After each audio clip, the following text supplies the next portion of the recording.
자, 안녕하세요, 여러분. 이번 시간에는 행렬에 대해서 진행을 하도록 하겠습니다. 행렬 부분 같은 경우에는 뭐 이미 1학년 때 다 다뤘던 내용이기 때문에 간단하게 설명을 하고 그다음에 이제 조금 이제 알아둘 용어 중심으로 이렇게 살펴보도록 하겠습니다. 자, 행렬이라고 하는 거는 이제 보통 이제 수를 표현할 때 여러 가지 수를 이제 동시에 이렇게 표현할 경우가 있습니다. 자, 그럴 경우에 같은 성질에 있는 숫자를 이렇게 쭉 나열해 가지고 이제 표현할 때 용이하게 사용되는 방법인데요.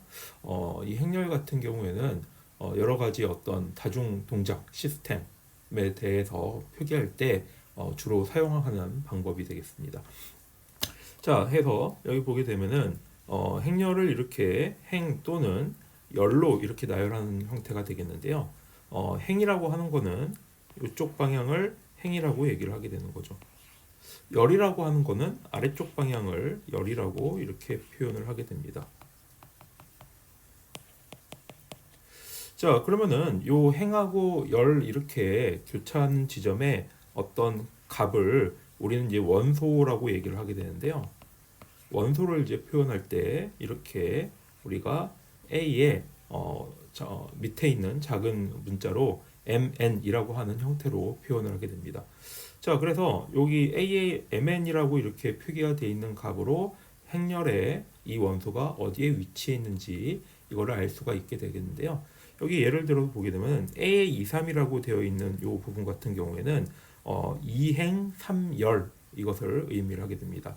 자, 그래서 첫 번째, 두 번째 행이 되겠고요. 3열, 첫 번째, 두 번째, 세 번째 열에 있는 위치, 이것을 그 위치를 우리가 알 수가 있게 되겠습니다. 자, 이렇게 행렬 같은 경우에는 행렬끼리 이렇게 연산을 하는 경우들이 있는데요. 이것을 행렬의 덧셈, 뺄셈, 곱셈, 나눗셈도 있는데 여기서 덧셈, 뺄셈 이렇게 먼저 보도록 하겠습니다. 이 행렬을 이제 더하고 뺄 때는요, 이제 전제 조건이 있는데요. 일반적으로 우리가 이제 차원이라고 하는 행하고 열에 대한 크기가 서로 맞아야지만 계산을 할 수가 있게 됩니다. 자, 무슨 얘기냐면은 만약에 A라고 하는 행렬이 2행 3열로 이렇게 구성되어 있을 경우에는 이 행렬을 더하기 위한 B 행렬도 마찬가지로 2행 3열로 이렇게 구성이 되어 있어야지 원소하고 원소끼리 이렇게 1대1 대응되는 위치끼리 이렇게 연산을 할 수가 있게 되기 때문입니다. 그래서 만약에 행하고 열이 이렇게 일치하지 않는 경우에는 차원이 맞지 않는다. 우리가 이걸 디멘전이라고 얘기를 하게 되는데 차원이 맞지 않아서 계산을 할 수가 없는 상태가 됩니다. 자, 그래서 행렬의 덧셈 같은 경우에는 같은 위치에 있는 원소들끼리 더해지게 되는데요. 자, 그래서 행렬의 덧셈하고 뺄셈 같은 경우에는 요 결과는 행하고 더하기 위한 행렬하고 같은 행렬의 크기를 가지게 되는 거죠. 자, 그래서 여기 보게 되면은 A 행렬이 2행 3열이라고 구성되어 있으면은 B 행렬도 2행 3열이어야지 계산이 되는 거고요. 그 다음에 A 더하기 B, A 빼기 B라고 하는 행렬의 결과도 2행 3열, 2행 3열의 결과로 이렇게 나타나게 되겠습니다. 자, 근데 이제 행렬의 곱셈 같은 경우에는요, 이게 같은 차원끼리 곱하는 형태가 아니고요. 보통 보면은 행렬의 곱셈은 곱하는 행과 그 다음에 열의 길이가 서로 맞아 떨어져야 되는 조건을 가지고 됩니다. 자, 예를 들어서 A라고 하는 행렬 같은 경우에는 3행 4열로 이렇게 구성이 되어 있습니다. 자, 그런데 4행 3열로 이렇게 구성이 되어 있습니다. 자, 그러면은 B라는 행렬이 A라는 행렬과 이제 곱해지기 위해서는 3행 2열이 돼야 되는데요. 이거를 이렇게 우리가 이제 보기에는 쉽지가 않은데 곱하는 형태로 이렇게 우리가 분리를 해서 표현을 해보기는 쉽게 알 수가 있게 되겠습니다. 만약에 A라는 행렬이 4행 3열, 4 곱하기 3 행렬일 경우에는 곱하기 뒤에 있는 곱해지는 행렬의 크기는 여기 첫 번째 A의 열하고 같이 맞아 떨어져야지만 곱셈을 할 수가 있게 되겠습니다. 자, 그래서 요 곱셈의 결과를 보게 되면은 결국은 4행 2열로 이렇게 나오게 되는데요. 그럼 가운데에 있는 서로 곱해지는 열, 그 다음에 곱해지는 행, 요 두 개가 딱 이렇게 결합이 돼서 없어지는 형태다, 이렇게 이해하시면 될 것 같습니다. 자, 그럼 이제 곱셈은 어떻게 되냐? 원소들끼리 곱하게 되는데요. 자, 먼저 여기 A11, 그 다음에 B11, 자, 이렇게 곱해지게 되고요. 그 다음에 열 방향으로 이렇게 쭉 가게 됩니다. 자, 그래서 A의 1, 2가 밑에 있는 B 원소의 행방향으로 이렇게 증가를 하게 되세요. 이 원소하고 이 원소끼리 이렇게 곱해지고요. 그 다음에 A13이라고 하는 원소는 B의 31이라고 하는 원소하고 곱해지게 됩니다. 자, 그러면 이제 곱해지는 게 세 개의 원소들이 곱해지게 되고요. 그것들을 다 더해주는 게 이렇게 첫 번째 곱셈의 첫 번째 원소가 1행 1열의 원소가 결정이 되게 됩니다. 자, 그래서 이것들을 다음과 같이 이 순서대로 계속 이렇게 번갈아 가면서 계산을 하게 되면요, A하고 B 행렬의 곱이 이렇게 나오게 되는데요. 야, 이거 보면은 계산 자체가 상당히 쉽지가 않죠. 자, 그래서 이런 계산들 같은 경우에는 요즘 같은 경우에는 거의 다 컴퓨터로 이렇게 진행을 하게 되는 거죠. 자, 근데 이제 옛날에는 요 행렬 계산하기 위해서 정말 요거 하나 계산하려고 이제 하루 종일 이제 보통 이제 노가다라고 하죠. 이제 그런 형태로 계산을 할 수밖에 없었다, 이렇게 보시면 되겠습니다. 자, 그럼 나눗셈은 어떻게 되냐? 자, 나눗셈은 이제 다음에 뒷장에서 한번 얘기를 해보도록 하겠습니다. 자, 단위 행렬이라고 하는 경우에는요, 우리가 이제 대각선의 원소가 모두 1이고 그 외의 원소는 0인 정방 행렬. 정방 행렬이라는 건 뭐냐면은 행하고 열의 크기가 다 동일한 형태를 의미하게 됩니다. 자, 예를 들어서 뭐 3 곱하기 3행렬, 그러니까 3행 3열일 경우에는 다음과 같이 원소들이 3개 이렇게 되어 있는데, 단위 행렬 같은 경우에는 다음과 같이 대각선 방향으로 1 이렇게 놔주고요. 나머지 원소들은 다 0이 이렇게 채워 넣으시면 되겠습니다. 4 곱하기 4의 경우 어떻게 될까요? 1, 1, 1, 1. 나머지는 다 0으로 채워 넣게 되면은 이게 4 곱하기 4 단위 행렬, 이렇게 표현을 할 수가 있게 됩니다. 자, 이 단위 행렬이라는 거는 이제 특징을 가지게 되는데요. 앞에서 우리가 행렬의 곱셈을 이렇게 얘기했을 때 단위 행렬 같은 경우에는 어떤 행렬에 이 행렬을 곱할 경우에는 자기 자신이 나오게 됩니다. 그러니까 예를 들어서 우리가 숫자를 했을 때 3 곱하기 1은 3이 나오게 되는 거잖아요. 자, 우리가 이 숫자로 1에 해당되는 행렬이 단위 행렬이다, 이렇게 생각하시면 되겠습니다. 그래서 여러분들이 그냥 1이라고 했을 때 다 1로 채우면 되는 거 아니야? 그렇게 생각할 수 있는데 곱셈해 보면 그렇게 되지가 않거든요. 자, 그렇기 때문에 이렇게 대각선 방향으로 111이 되어 있는 행렬이어야만 곱했을 때 우리가 숫자 1처럼 자기 자신이 나오는 어떤 행렬이 되겠습니다. 자, 이제 역행렬이라고 하는 형태를 보겠는데요. 요 정방 행렬을 이렇게 보게 되면은 어떤 이제 특이한 행렬이 있습니다. 자, 예를 들어서 이렇게 밑에 1314라고 하는 행렬이 있다, 한번 가정을 해보도록 하겠습니다.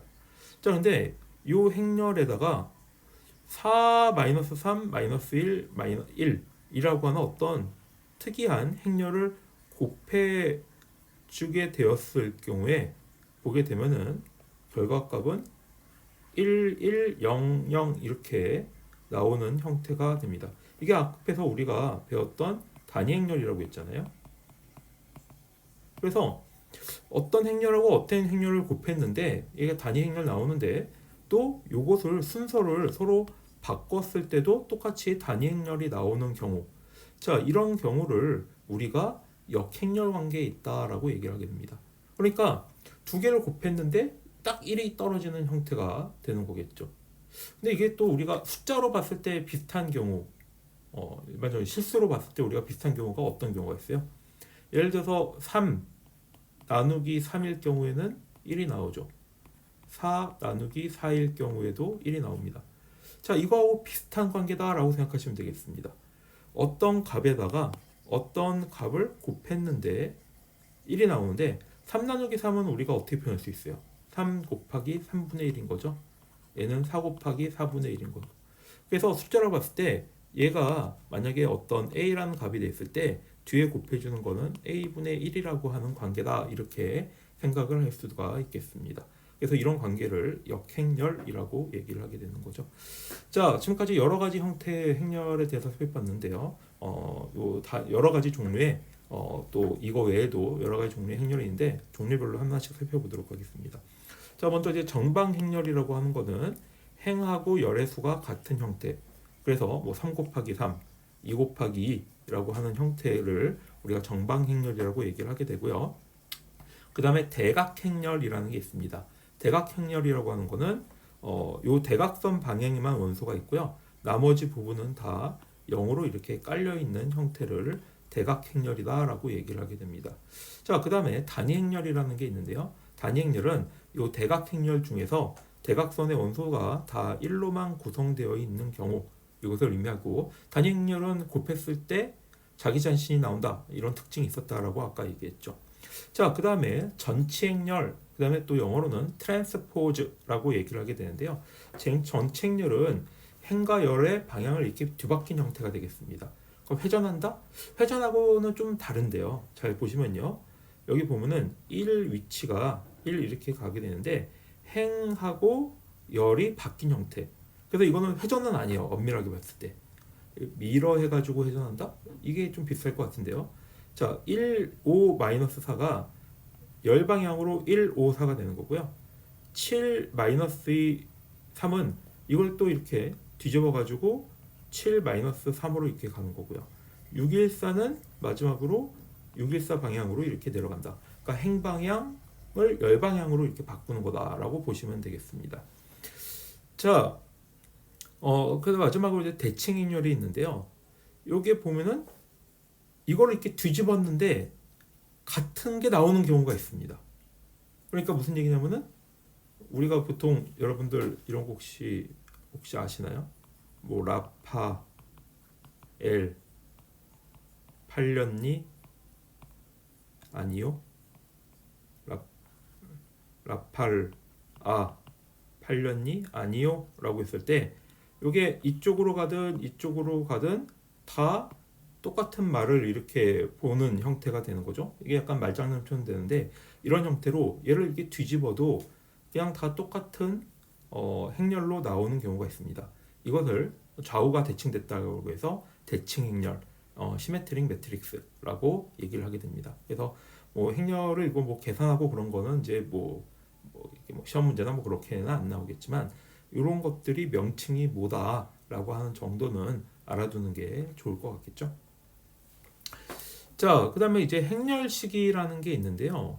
행렬식이라고 보게 되면은 이게 우리가 이제 넘버링을 한다, 아니면 이름표를 붙인다 라고 이렇게 생각하시면 좋을 것 같습니다. 자, 예를 들어서 이렇게 숫자가 다양한 형태들의 행렬이 있는데요.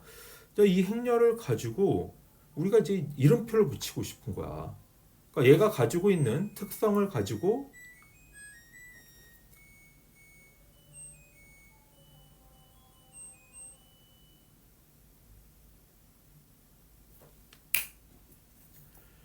자, 여기 행렬에서 이렇게 봤을 때 이 행렬에다가 이름표를 이렇게 붙이고 싶은 거예요. 왜냐하면은 이게 행렬 숫자가 상당히 여러 개가 있는 경우에는 이 행렬에다가 이름을 제대로 못 붙이면 이게 좀 많이 헛갈리잖아요. 그래서 이제 수학자들이 이름을 붙이는 방식을 고안해냈습니다. 그래서 이 방식을 우리가 행렬식이라고 하는데요. 자, 예를 들어서 이렇게 5, 2, 10, 10, 2 곱하기 2 행렬에 요의 이름표를 어떻게 붙였냐면은 30이라는 값으로 이름표를 붙였다라고 생각하시면 되고요. 요 행렬은 마이너스 360, 요 행렬은 0, 요 행렬은 152.10 이런 식으로 이름을 붙이는데, 요게 어떤 뭐 특별한 공식을 이용을 해가지고 이 행렬에 어떤 이름표를 붙이는 방법이다, 이렇게 보시면 되겠습니다. 그래서 이 행렬식이라는 개념은 뭐 솔직히 이거 파고 들어가면은 진짜 아주 수학과에서는 아주 깊게 들어가게 되는데요. 일단 뭐 다양한 수학 분야에서 응용된다. 이 정도로만 이렇게 알고 계시면 될 것 같습니다. 자, 그럼 이제 행렬식을 아까 여기서 이렇게 숫자가 뭔가 이렇게 탁 하고 튀어나왔는데 이게 행렬식이 어떻게 나오는 거냐? 자, 이렇게 봤을 때 먼저 이 행렬식을 구하는 방법을 한번 살펴보도록 하겠습니다. 이 행렬이 3-1, 4, 2라고 하는 행렬이 있다라고 했을 때 이 행렬식을 만드는 방법은요. 먼저 DTA라고 이렇게 표현을 하게 됩니다. 그래서 DTA는 뭐냐면은 디터미넌트 행렬 A라고 얘기를 하게 되는데요. 그러니까 A라는 행렬의 행렬식이라고 얘기를 하고 요거를 행렬식 표현할 때 이렇게 절대값 표기를 붙이게 됩니다. 자, 그래서 요 행렬식을 구하는 방법은요. 다음과 같습니다. 요 행렬의 대각선하고 대각선끼리 서로 곱한 다음에 빼주면 되겠는데요. 무슨 얘기냐? 여기에 있는 원소, 여기에 있는 원소끼리 곱하고 여기에 있는 원소, 여기 있는 원소끼리 곱한 다음에 서로 빼준 형태가 되겠습니다. 자, 그래서 이걸 가지고 한번 계산을 해보게 되면요. 대각선으로 3하고 2를 곱한 다음에 빼기 4에다가 마이너스 1을 서로 곱한 형태가 되겠죠. 자, 그럼 계산을 하게 되면은 6에다가 마이너스 마이너스 플러스가 되니까 4는 10. 자, 그래서 이 행렬이 가지고 있는 고유의 값은 10이다 라고 표현을 할 수가 있게 되는 것입니다. 자, 근데 이제 이렇게 됐을 때 여기 보게 되면은 이 중에 행렬식을 이렇게 계산을 해보니까 0이 떨어지는 경우가 간혹 발생을 할 수가 있게 되는데요. 이 0이 떨어지는 경우를 우리는 특이 행렬이다라고 얘기를 하게 됩니다. 자, 근데 이제 좀 궁금한 게 갑자기 이제 생길 수가 있을 것 같은데, 자, 이렇게 3 곱하기 3, 4 곱하기 4, 5 곱하기 5, 아주 큰 행렬 같은 경우에는 그럼 이 행렬식을 어떻게 계산할 수 있을까? 자, 여기서부터 막 머리가 터진 일이 발생하게 되는데요.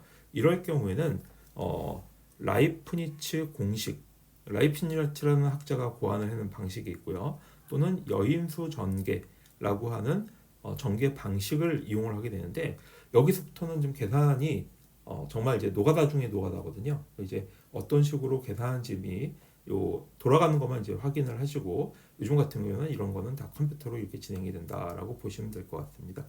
자, 다음과 같이 3 곱하기 3 같은 경우에는 이렇게 우리가 위에서 계산할 수 있는 행렬식을 2 곱하기 2 행렬로 분리를 해가지고 계산하는 방식을 사용을 하게 됩니다. 자, 그래서 이렇게 나눠서 계산했을 경우에는 요 3 곱하기 3 행렬의 값은 98이라고 하는 값을 가지게 되는 거죠.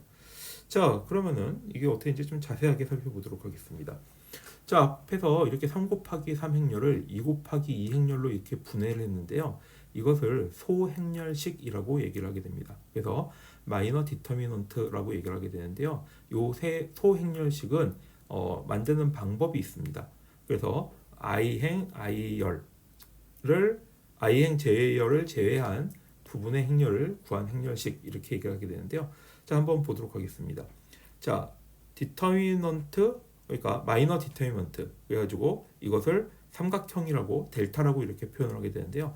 델타 1, 2이라고 표현하는 건 어떻게 되는 거냐? 자, 첫 번째 행, 첫 번째 열을 제외한 나머지 부분을 이렇게 소행렬식이라고 이렇게 얘기를 하게 됩니다. 자, 그러면은 이렇게 보면은 5-2, 6, 4 이렇게 남게 되죠. 자, 그 다음에는요. 디터미넌트 델타 1, 2라고 되어 있는 경우는 어떻게 되냐? 1행 2열 요놈인 거죠. 자, 이렇게 자, 이렇게 제거를 한 형태가 되는 거고요. 나머지는 1, 0, 마이너스 2, 4 이렇게 남게 되는 형태로 볼 수가 있게 되겠습니다. 자, 마지막을 한번 보도록 하죠.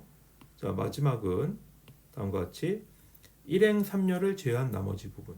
그래서 1행 그 다음에 3열을 제외한 나머지 부분이 이렇게 델타 1, 2, 1, 3 이렇게 얘기할 수가 되겠습니다. 그래서 각각의 소행렬식의 행렬식을 계산한 다음에 이것들을 다 합하는 형태를 가지게 됩니다. 그래서 소행렬식은 일반적으로 델타 또는 m이라는 기호를 일반적으로 많이 사용을 하게 된다. 이렇게 보시면 되겠습니다. 자, 그러면은 또 행렬식을 구하는 또 한 가지 방법인 여인수 분해 방법을 전개 방법을 살펴보도록 하겠습니다. 여기도 마찬가지로 이제 그 소행렬식을 이용을 하게 되는데요. 소행렬식에다가 이렇게 마이너스 1에 ij를 더한 것을 제곱을 하게 됩니다. 그래서 요거 부분은요, 이게 1 또는 마이너스 1이 나올 수밖에 없게 되거든요. 왜냐면 1을 제곱을 2번 하든 3번 하든 4번 하든 그냥 1인 거잖아요. 그렇기 때문에 1 또는 마이너스 1이 이렇게 나오게 되는데, 행렬식을 구한 다음에 여기에 마지막에 요게 1의 1승을 구하게 됩니다. 자, 그러면은 요 소행렬식은 여기 C의 1, 1은 어떻게 되냐? 먼저 행렬식을 먼저 구하고요. 여기에 C11 이니까 마이너스 1에 ij 1하고 1을 더한 값을 제곱을 해주고 되는데, 마이너스 1에 2제곱이 되기 때문에 1이 나오게 되는 거죠. C의 1, 2 같은 경우에는 소행렬식의 1, 2를 구한 다음에 이게 마이너스 4가 나오는데, 여기에다가 1, 2 이렇게 대입을 해주게 되면은 마이너스 1의 세제곱이니까 마이너스 1이 나오게 되겠죠. 자, 그 다음에 C13은 요 6이 나오게 되는데, 마찬가지로 여기 제곱을 해주는 마이너스 1에 제곱을 해준 값은 1이 나오게 돼가지고 6이 나오게 되는 겁니다. 이것을 여인수라고 하게 되고요. 요 여인수를 구한 건 복잡하지만 이걸 이용을 해서 행렬식을 이렇게 계산을 하게 되는 거죠. 자, 이렇게 좀 괴롭게 해가지고 행렬식을 구하게 됐는데요. 자, 여기 보게 되면요, 수반 행렬 일화를 한번 살펴보도록 하겠습니다. 수반 행렬은 이게 또 머리가 아주 아파지는데, 자, 어떤 행렬이 이렇게 있으면요, 어드 조인트 매트릭스라고 해가지고 이것을 여인수로 이루어진 값으로만 이렇게 구성되어 있는 행렬을 의미를 하게 됩니다. 자, 근데 여인수를 한 다음에 마지막으로 치환 행렬로 이렇게 바꿔주게 되는데요. 솔직히 이거를 뭐 여러분들이 계산을 할 필요는 없어요. 왜냐하면 이거 너무 이거 행렬을 이렇게 3 곱하기 3이라고 하더라도 이거를 수반 행렬로 계산하게 되면 어떻게 되세요? 뭐 한참 오랫동안 걸리겠죠. 암산을 정말 잘해야지 구할 수가 있게 되는 거고요. 자, 그렇기 때문에 요거 같은 경우에는 그냥 이런 식으로 구성된다라고 하는 정도만 알아두시면 될 것 같고요. 자, 그래서 요 행렬을 수반 행렬을 구하면은 각각의 여인수 행렬을 구한 다음에 그것을 다음과 같이 배치를 한 다음에 치환을 해주는 행렬이 바로 수반 행렬이 되겠습니다. 그래서 이거 같은 경우는 일반적으로 요즘은 소프트웨어로 많이 구성을 하게 되는 거죠. 자, 이제 지금까지 이렇게 좀 괴롭게 이렇게 나왔는데요. 지금까지 왜 수반 행렬, 행렬식 이렇게 돼 있냐? 이거를 이용을 해서 역행렬을 구할 수가 있기 때문이다라고 보시면 되겠습니다. 자, 그래서 이 행렬식이 이렇게 행렬이 어떤 행렬이 주어진다고 했을 때 역행렬을 구하는 방법은 먼저 다음과 같이 수반 행렬을 구하고요. 그 다음에 행렬식을 구해 가지고 이렇게 나눠주게 되면은 어떤 이렇게 행렬이 나오게 되는데, 이게 바로 행렬 A라고 하는 행렬의 역행렬이 된다. 자, 그래서 결국은 요 역행렬을 구하기 위해 가지고 이 앞에서 괴로운 과정을 이렇게 거치게 되는 거죠. 자, 근데 이제 한 가지 특징이 있는데, 앞에서 특이행렬이라는 게 있었습니다. 특이행렬은 행렬식이 0인 경우가 되겠죠. 이 특이행렬이 왜 중요하냐? 다음과 같이 특이행렬 같은 경우에는 행렬식이 0이 떨어지기 때문에 역행렬을 구할 때 이 부분이 분모가 0으로 떨어지게 됩니다. 근데 어떤 숫자는 0으로 나눌 수가 없잖아요. 그렇기 때문에 역행렬이 존재하지 않는다. 자, 그래서 A가 특이행렬일 경우에는 행렬식이 0일 경우 역행렬이 존재하지 않는 특징을 가지게 되겠습니다. 자, 이게 마지막이 되겠는데요. 지금까지 이렇게 좀 복잡하게 우리가 행렬의 성질, 그다음에 행렬의 연산, 그다음에 행렬의 곱셈, 마지막으로 이제 마지막 한참 동안 설명했던 게 결국은 역행렬을 구하는 방법에 대해서 이렇게 설명을 했던 건데요. 자, 그래서 마지막으로 이 여러 행렬에 대해서 수학적으로 또 특징을 살펴보고 마치도록 하겠습니다. 자, 행렬 같은 경우에는 결합 법칙이 성립을 하게 됩니다. 그러니까 뭐냐면은 요 A, B, C가 이렇게 세 개의 행렬이 있을 경우에는 A하고 B를 먼저 더하든가 B하고 C를 먼저 더해도 상관이 없다. 곱셈도 마찬가지가 된다. 자, 그런데 특징이 교환 법칙이 특징이 있습니다. 우리가 일반적으로 덧셈 같은 경우에는요, 두 개의 원소를 더할 때는 덧셈 같은 경우는 성립을 하게 됩니다. 3 더하기 5나 5 더하기 3이 가능한 거죠. 자, 근데 행렬에서는 곱셈의 경우는 성립하지가 않게 됩니다. 왜 그러냐? 앞에서 우리가 봤을 때 행렬의 크기하고 연관이 있다고 했잖아요. 5 곱하기 3행렬, 3 곱하기 4행렬 되면은 두 개가 취소돼가지고 계산을 할 수가 있게 되는 건데, 예를 들어서 이걸 거꾸로 뒤집으면은 4 곱하기 3, 그 다음에 5 곱하기 3이 되는 거니까 요 가운데 있는 값이 같지가 않아서 취소가 안 되는 일이 발생을 하기 때문인 거죠. 자, 그래서 행렬의 곱셈일 경우에는 다음과 같이 교환 법칙이 성립을 하지가 않습니다. 자, 마지막으로 특징 한 번씩 쑥 살펴보고 끝내겠는데요. 우리가 단위 행렬 같은 경우에는요, 어떤 행렬에다가 단위 행렬을 곱했을 경우에는 이것을 교환을 해서 곱해진다 하더라도 자기 자신이 나오게 됩니다. 그러니까 요 교환 법칙이 성립하는 것은 단위 행렬에서는 교환 법칙이 성립을 하게 되는 거죠. 자, 그 다음에 치환을 한 번 더 치환할 경우에는 자기 자신의 행렬이 나오게 되는 거고요.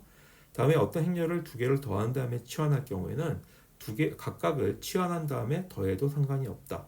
그 다음에 어떤 행렬 두 개를 곱한 다음에 치환한 거는 요 B 행렬을 먼저 치환하고 A 행렬을 치환한 거를 서로 먼저 곱하면은, 그러니까 A, B를 좀 뒤바꿔줘야겠죠. 그럴 경우에 성립을 하게 된다. 그 다음에 A의 역행렬을 한 번 더 역행렬을 하게 되면 자기 자신이 나온다. 그 다음에 A하고 B 행렬을 곱한 다음에 이걸 역행렬을 취한 거는 B 행렬의 역행렬을 취하고 A 행렬의 역행렬을 취한 거를 곱한 거하고 같다. 얘는 치환하고 조금 비슷하죠. 그래서 이런 특징을 알게 되시면은 나중에 혹시 뭐 비슷한 식 같은 거 보게 됐을 때 이렇게 되는 거지라고 생각을 하고 이 부분 다시 찾아보면은 좀 될 것 같습니다. 자, 여기까지 해서 행렬의 이제 설명은 이제 다 마치게 되었고요. 이걸로 우리 기초 수학 부분을 마치도록 하겠습니다.